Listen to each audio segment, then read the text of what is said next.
سورة النساء بسم اللہ الرحمن الرحیم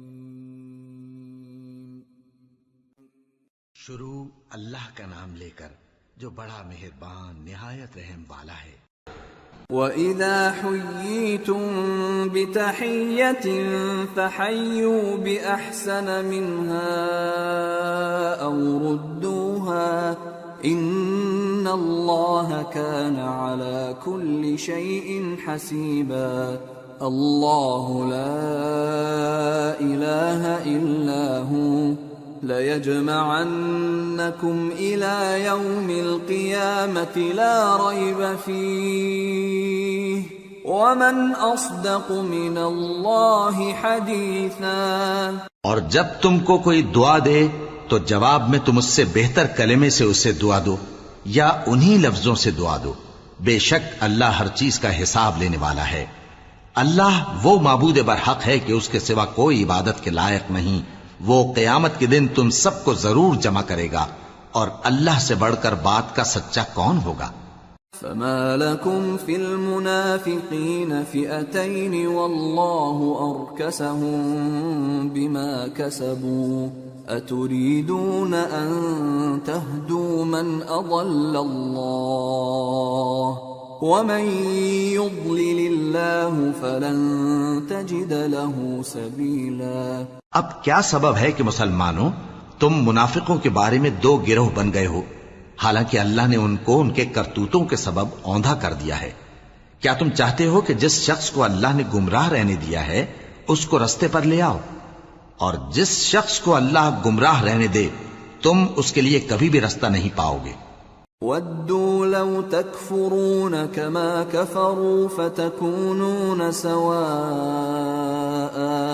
فَلَا تَتَّخِذُوا مِنْهُمْ أَوْلِيَاءَ حَتَّى يُهَاجِرُوا فِي سَبِيلِ اللَّهِ فَإِن تَوَلَّوْا فَخُذُوهُمْ وَاقْتُلُوهُمْ حَيْثُ وَجَدتُّمُوهُمْ وَلَا تَتَّخِذُوا مِنْهُمْ وَلِيًّا وَلَا نَصِيرًا۔ وہ تو یہ چاہتے ہیں کہ جس طرح وہ خود کافر ہیں اسی طرح تم بھی کافر ہو کر سب برابر ہو جاؤ، تو جب تک وہ اللہ کی راہ میں وطن نہ چھوڑ جائیں ان میں سے کسی کو دوست نہ بنانا۔ اگر ترک وطن کو قبول نہ کریں تو ان کو پکڑ لو اور جہاں پاؤ قتل کر دو، اور ان میں سے کسی کو اپنا رفیق اور مددگار نہ بناؤ۔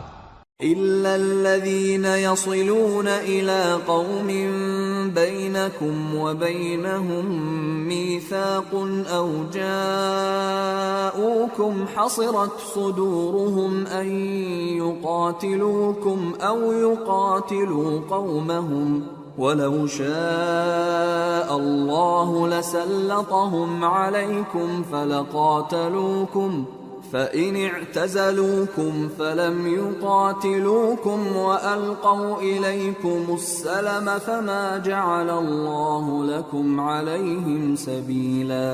مگر جو لوگ ایسے لوگوں سے جا ملے ہوں جن میں اور تم میں صلح کا عہد ہو، یا اس حال میں کہ ان کے دل تمہارے ساتھ یا اپنی قوم کے ساتھ لڑنے سے بھیج رہے ہوں، تمہارے پاس آ جائیں تو اور بات ہے، اور اگر اللہ چاہتا تو ان کو تم پر غالب کر دیتا تو وہ تم سے ضرور لڑتے۔ پھر اگر وہ تم سے کنارہ کشی کریں یعنی تم سے نہ لڑیں اور تمہاری طرف صلح کا پیغام بھیجیں تو اللہ نے تمہارے لیے ان پر زبردستی کرنے کی کوئی سبیل مقرر نہیں کی۔ ستجدون آخرین یریدون ان یأمنوکم ویأمنوا قومهم كلما ردوا الى الفتنة ارکسوا فیہا فَإِن لَّمْ يَعْتَزِلُوكُمْ وَيُلْقُوا إِلَيْكُمُ السَّلَمَ وَيَكُفُّوا أَيْدِيَهُمْ فَخُذُوهُمْ وَاقْتُلُوهُمْ حَيْثُ ثَقِفْتُمُوهُمْ وَأُولَٰئِكُمْ جَعَلْنَا لَكُمْ عَلَيْهِمْ سُلْطَانًا مُّبِينًا۔ تم کچھ اور لوگ ایسے بھی پاؤ گے جو یہ چاہتے ہیں کہ تم سے بھی امن میں رہیں اور اپنی قوم سے بھی امن میں رہیں، لیکن جب فتنہ انگیزی کو بلائے جائیں تو اس میں اوندھے منہ گر پڑیں۔ تو ایسے لوگ اگر تم سے لڑنے سے کنارہ کشی نہ کریں اور نہ تمہاری طرف پیغام صلح بھیجیں اور نہ اپنے ہاتھوں کو روکیں تو ان کو پکڑ لو اور جہاں پاؤ قتل کر دو، اور انہی لوگوں کے مقابلے میں ہم نے تمہیں کھلی چھوٹ دے دی۔